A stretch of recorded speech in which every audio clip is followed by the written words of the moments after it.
You're listening to the Self-Made is a Myth, Make a Difference Together show with your host, Coach Tim Campsall, where we talk with successful business owners to hear the stories of their journeys in building their successful businesses. And more importantly, we recognize the folks who help them excel because we know that achieving business success is not something we can do on our own.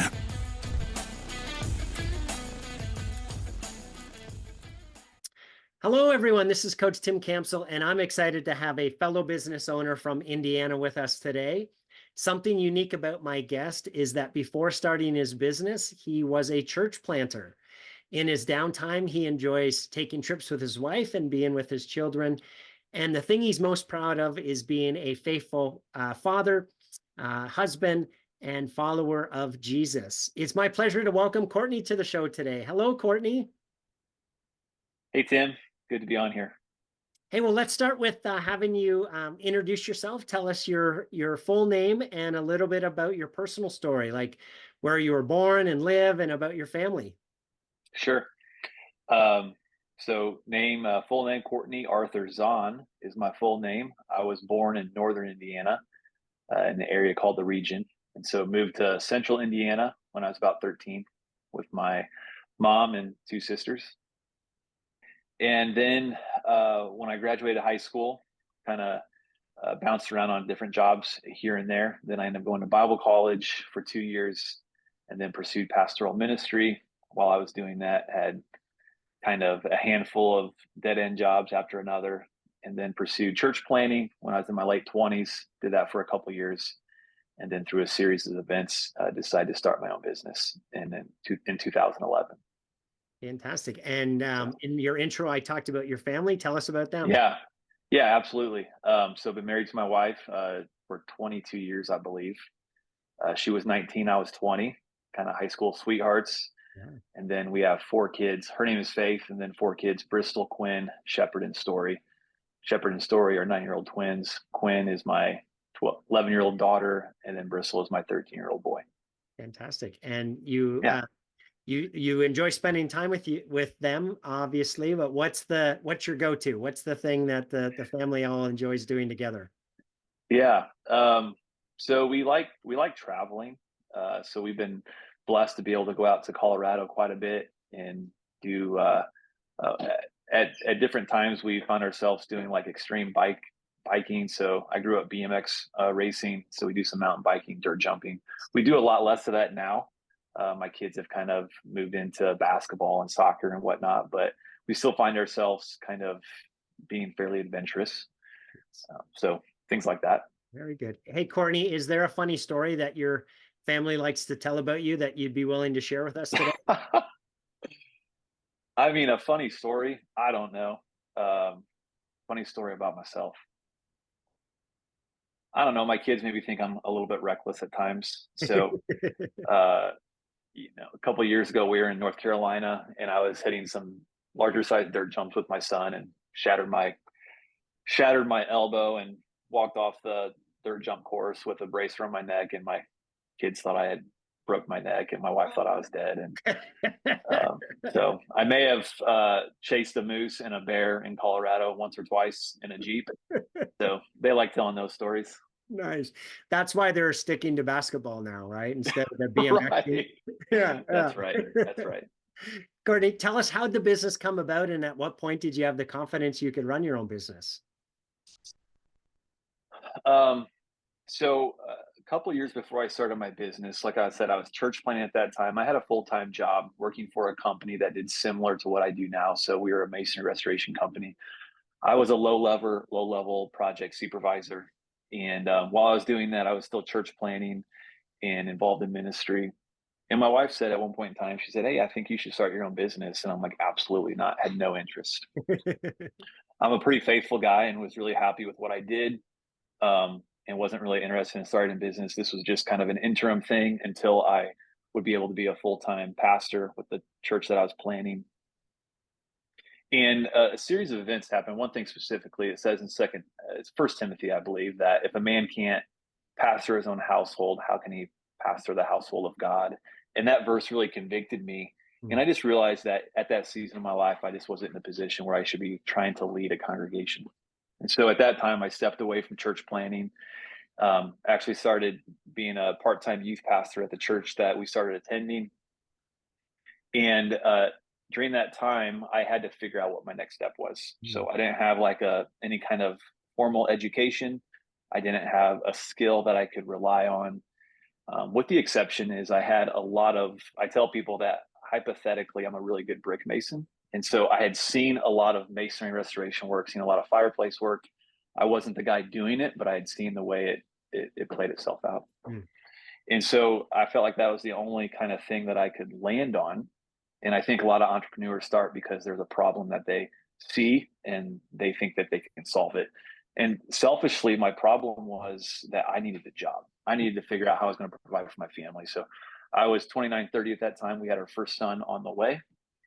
And I had to figure out how to make more than $14 an hour, which is where I was at. So at that time, I part-time youth pastor, and then I worked at the fresh market stacking fruit. And then I decided to start my business. And basically, once I went on my first sales appointment with my business, I never stopped. And after 6 months, the counsel given to me is that it seems like God is using you in business. And I think you should pursue that instead of pursuing kind of formal ministry. And so I decided to do that. And 12 years later, I'm still doing it. That's awesome. What a great story. So Yeah. tell us more about the company. What's the name? What do you guys do? How do you help people? Yeah, so we've had a couple reiterations of our name. It started out as Chimney and Masonry Solutions, and then Masonry Outfitters, then Chimney and Masonry Outfitters, and now we're presently Brick and Ember Outfitters. And so we did a brand change a couple years ago for various reasons. But Brick and Ember Outfitters, we're a fireplace, chimney, and masonry company. A lot of what we do is in the residential space, but we do some commercial work.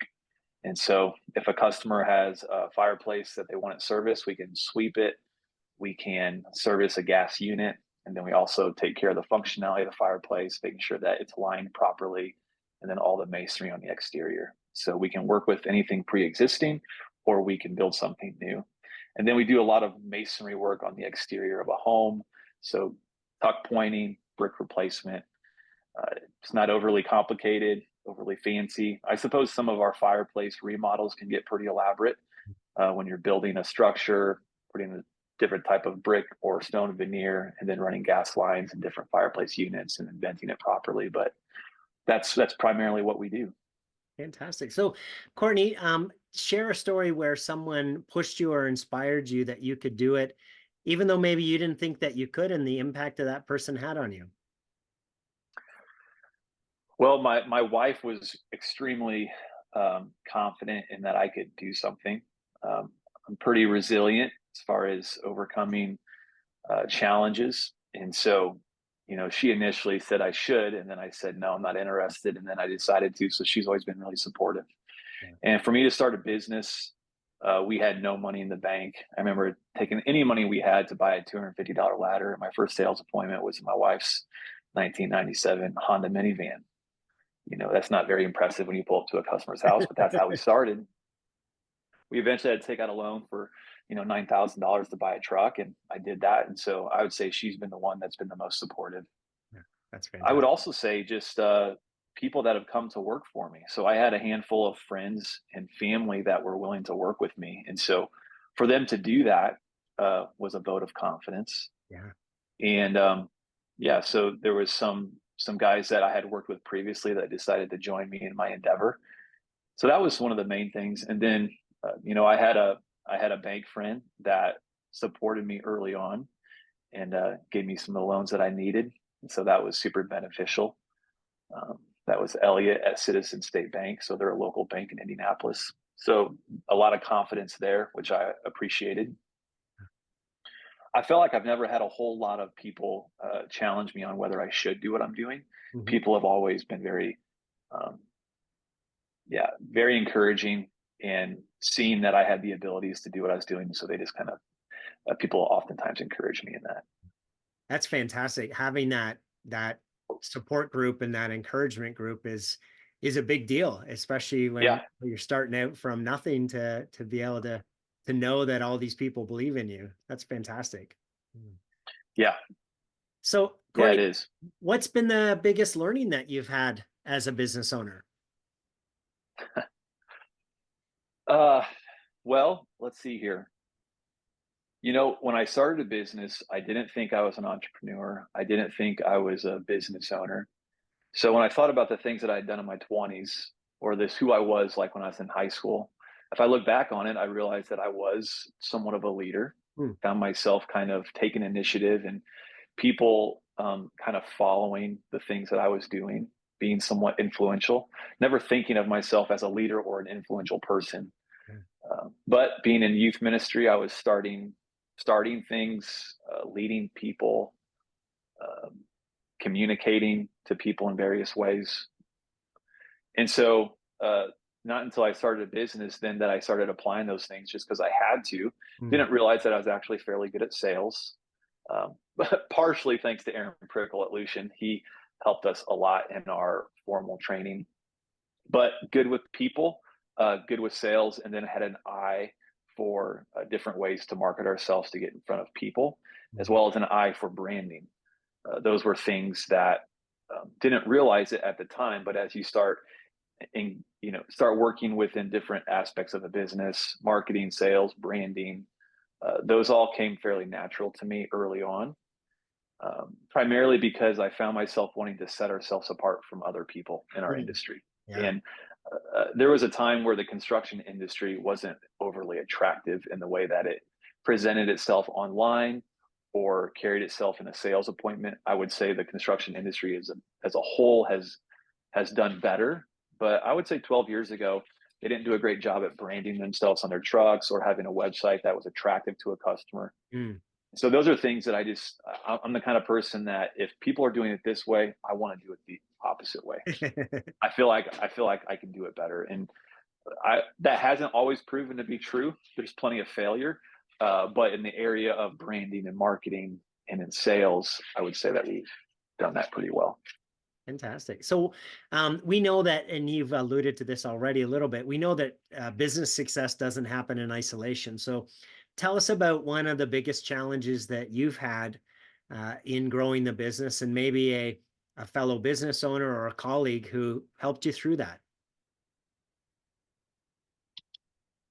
Um, let's see here. So I always knew that there's always people that most definitely are smarter than me, Hmm. and uh, my goal had always been to kind of work myself out of a job. My goal had always was the mindset of I'm not the smartest guy at the table. Surely there's people better than me. Hmm. And so I always tried really hard to surround myself with people that were better than me. Now, here's the problem. I'm not really good at vetting those people. I have a strong belief in people. I believe anybody can become something. Hmm. And I don't know that that's always true.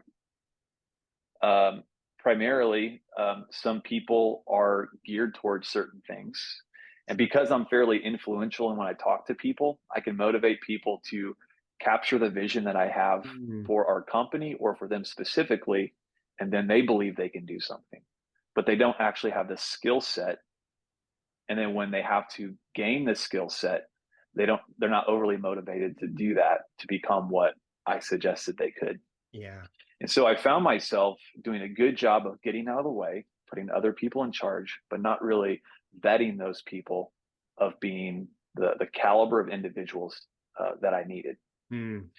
And so one guy that really helped me kind of see how I can fix that is Mike Hudson. He's an implementer for EOS, Hmm.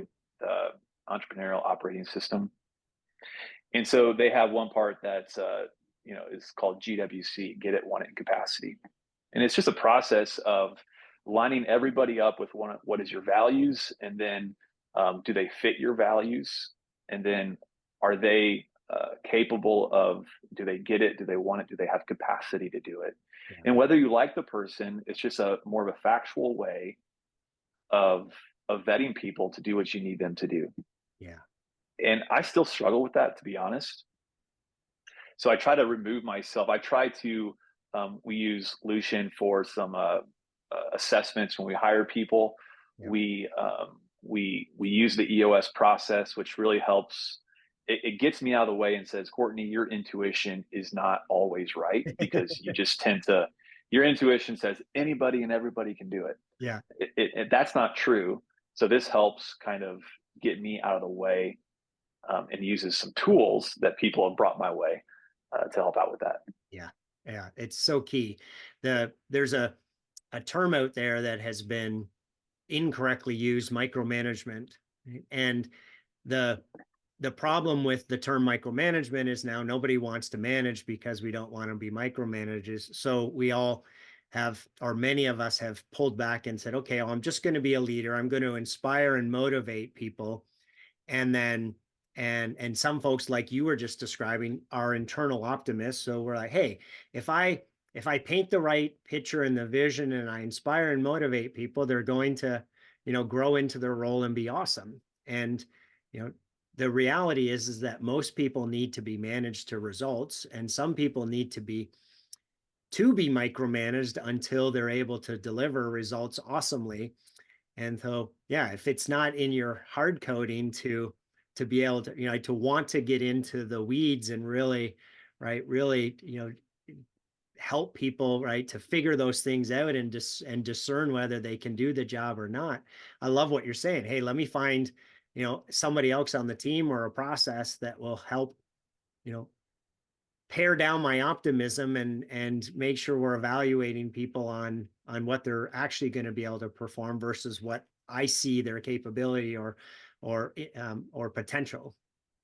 Yeah, one thing that you'll never hear me talk about as far as my strong suit is operations, Yeah. or finances. Yeah. You'll never hear me use the word SOP in a good way, right? Yeah. In my opinion, SOP is a 4-letter word. Okay. Yeah.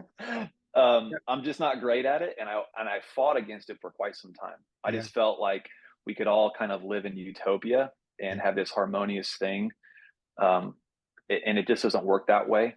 Yep. And so that's been a very challenging piece for me.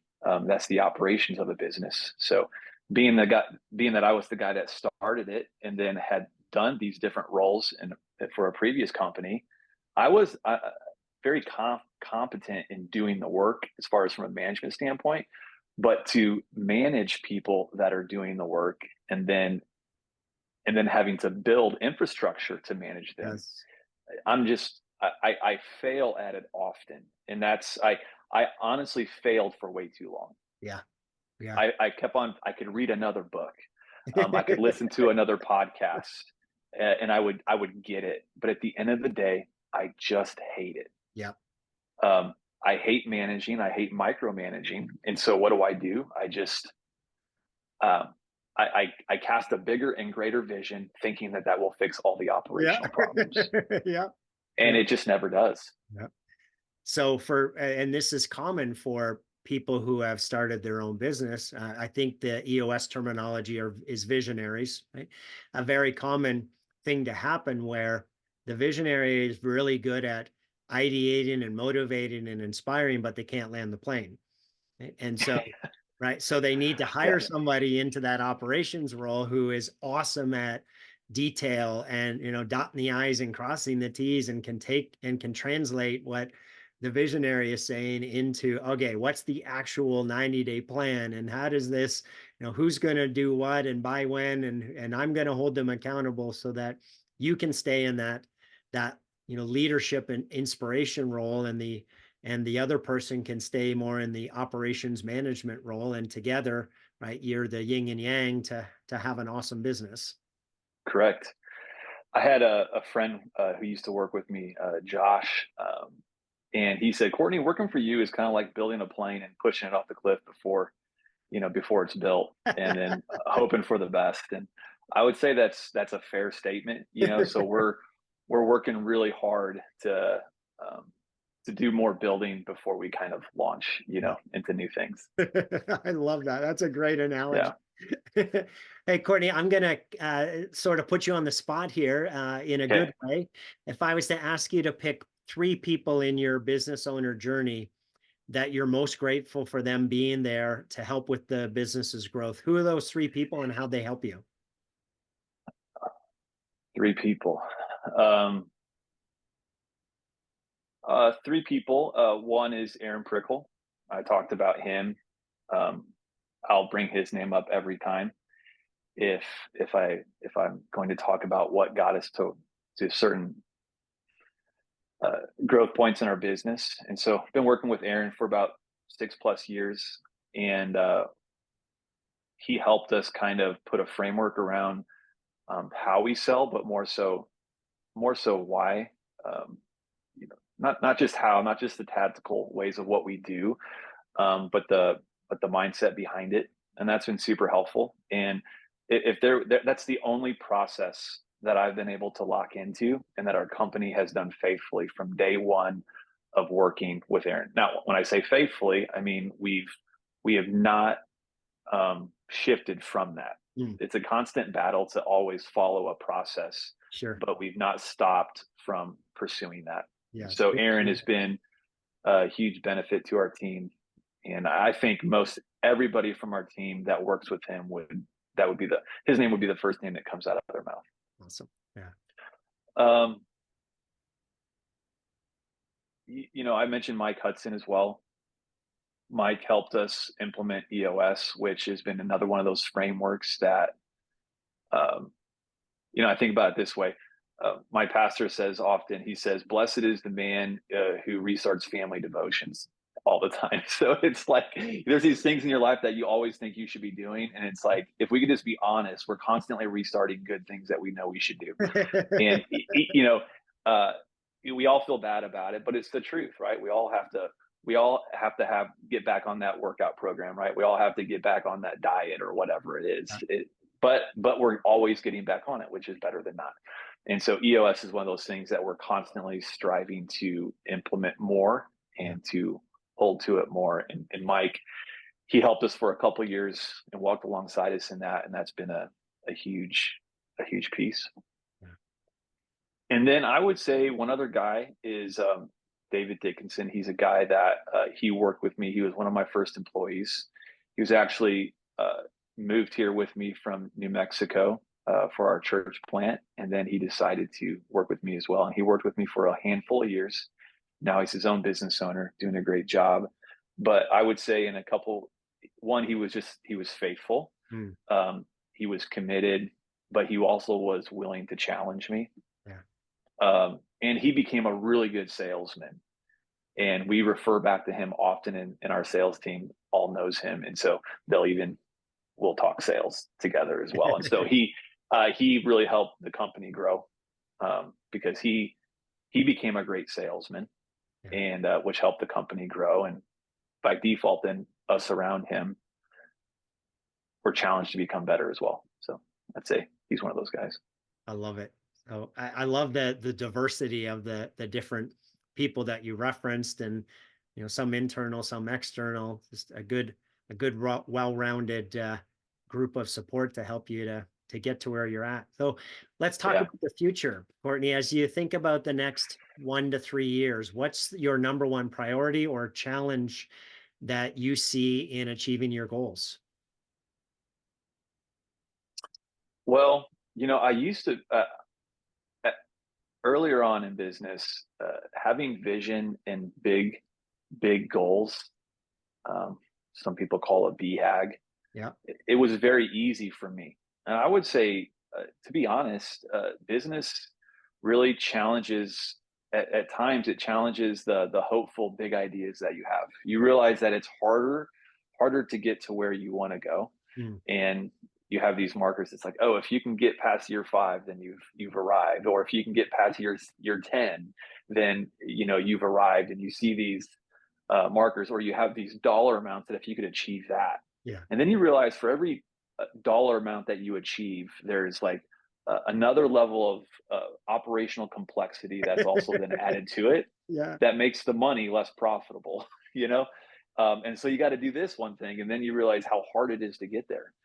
And so what we've really been focused on the last year or two is we've constantly been at this ceiling and really been struggling how to break through it. Mm. And the typical method of selling our way out of it, it doesn't that doesn't seem to be good enough. Or having a greater and bigger vision isn't good enough. I would say there's no one silver bullet, or there's not even a couple. There's a handful of BBs, that that need to be dealt with, Yeah. that will fix the greater problem. And sometimes we started paying our team off of gross profit, and so we've changed the way our pay structure is a little bit. We started scrutinizing things like material costs, and then applying some lean principles to like how efficiently we get the material from point A to point B. Yes. So we're doing little things like that. We found that there's a lot of value in having things shipped to us versus going and getting a lot of material. Mm. So those are some changes. Yeah. And brought on a partner, Jamie, who's really helping with the operational piece of the business. So that's a key component of fixing a lot of these challenges that we have. Yeah. So when you say like, what's the next 1 to 3 years, I'm really satisfied with what does it look like not to just be big, but to be healthy. Mm. And if out of health, we Yes. can become bigger, I'm happy with that. But I Yes. don't need it either. Um, Yeah. Earlier on, the first, I don't know, 5 to 8 years, big was the thing that I identified with. And the more trucks, the more exposure, the bigger the revenue number, the better I felt as a person. Yeah. And that's tiring, to be honest. I don't know that me as a person has the bandwidth to just continue down that path. And really, what I would love to be is to be a lot deeper of a company, Yeah. with a lot better bottom line Yes. versus top line. And so that's what we're working on right now. But as far as goals, like we have some revenue goals that would say if we had these revenue goals, then we'd also know that those goals would be because there was certain health. And so those are the rocks that we have and the things that we're constantly working on. I love it. The things you're sharing is very common with successful businesses or growing businesses. Typically, what happens is, in the first few years, the business is, the owner's figuring things out and connecting dots and having some ahas, and then they'll have a period of growth, and then typically the business will then plateau. Yeah. And but unbeknownst to the owner, what's happened is the business has outgrown the owner's capacity. Right. So really what's happened is there's this significant growth, and then it grows a little above the owner's capacity, and then a little below, and then above and below. But basically, right, it's flattened out. And the idea is, what got you here won't get you there. And so the next phase is, all right, how do I now create a business that has people and processes to run the business without me, so that I've set it up to be able to scale. And that comes down to what you're saying about health, right? Because Yeah. it's now all about profit, and being able to reinvest the profits back into systems and processes and procedures and team, right? To be able to set up this well-oiled machine that can run without the owner. So everything that you're talking about is the natural next phase, of a growing, successful business, that it's now, okay, we've got to change what the priorities are and what the focus is, in order to now make this a sustainable and healthy growing business. So Yeah. congrats on Absolutely. getting to that phase and having that awareness. That's awesome. Well, we've been there for a little while, so we're hoping to get over the hump or break through the ceiling. Yeah. Hey, last question here. Jim Rohn, an amazing business guru. One of his quotes is, "We become the average of the 5 people that we spend the most time with." Though, as you think about that quote, what advice would you have for other business owners that are listening to this and are trying to do it on their own? Uh, um, what advice? You know what? I've always been a fairly self-aware person. Um, But I've also realized that and how much there's so much that I'm not aware of either. Mm. It takes some time. There's lots of wisdom that people that have been there and done that and been further along. The advice that they gave me, Mm-hmm. and if I could be honest, I just thought that I'm just going to keep on doing what I do. It's working good enough. We're going to keep on working the process, and it'll work out. Oftentimes, my eyes were bigger than my appetite. So I had it's what helped us grow. I had a big vision, and I loved seeing our name out there. I loved big numbers. I loved the pats on the back when people saw more of our trucks around town. But it really blinded me to the things that we're constantly struggling with. Mm. It made me blind to the things that we're actually struggling with. So if you're a younger person, or if you've been doing something for a couple of years, you're just not as good as you think. And you don't know it all, and you may have read a lot of books, but there's a lot of blind spots, and you ought to find a handful of people that are a few years ahead of you. And if they say something, you ought to do it. Yeah. And you'll find a ton of reasons as to why you know more than them. Right. And here's what you'll do is you'll be a good leader and a good business owner by way of asking the right questions with no intent of following through with it, because you know more. But you tell yourself that you're doing the right thing because you're being humble and you're asking and you're talking and you feel good about that. And you give people lip service by saying, "Oh, thank you. That's good." And then you don't actually apply any of it. Mm-hmm. That's been my story. Yeah. And if in hindsight I could have done it different, whether we would have been a smaller company at this point, I don't know. But no doubt we would have been a healthier and more profitable company at this point. And the ceiling that we experience right now probably would have been dealt with a handful of years ago, and we would have more growth actually at this point. Yeah. I couldn't see it back then. Yeah. Yeah. I couldn't see it. I thank you for being humble and sharing that you couldn't see it. I know in my own experience, I've had a coach since I started, and it's what I do for a living is coach other business owners on best practices. But every week my coach points something out to me, right, that I've missed or I'm not doing as well as I could because I can't see it for myself because I'm too close to my own business. So yeah, it's a natural, normal thing to get tunnel visioned on certain aspects of the business and not pay attention to other aspects or think that we know better. And yeah, I appreciate you sharing and sharing your heart and those who are listening are, hopefully you're internalizing that and thinking about, how does that apply to your business? Yeah. Kourtney, it sounds like you've been blessed with some incredible people on your journey. If they were all on the show here today, what would you want to say to them? Well, I would say thanks for always being encouraging to me. A lot of people have been, very supportive, and they've been generous. There's been a handful of people where I've been in a situation where I couldn't afford to do certain things, or I couldn't give what I wanted, or I was asking more than what maybe I should. And I felt like they were always willing to help. They were always willing to give more than what the check that I was writing them suggested. And that means a lot, right? It's like you can say a lot of nice things to people, but when the things that they're saying also impacts the money in their pocket and in a negative way, that means a lot.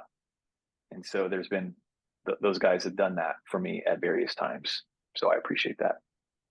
Fantastic. Well, thank you so much for being on the show today, Kourtney. It was a pleasure speaking with you. Yeah. Thank you, Tim. I appreciate it. Thanks for listening to the Self-Made is a Myth show. Please help spread this movement by liking and subscribing to our show and following us on Facebook and LinkedIn. To join our movement, go to bemadtogether.com. Okay, folks, that's a wrap. Please pay it forward and be sure to tune in next time to the Self-Made is a Myth podcast.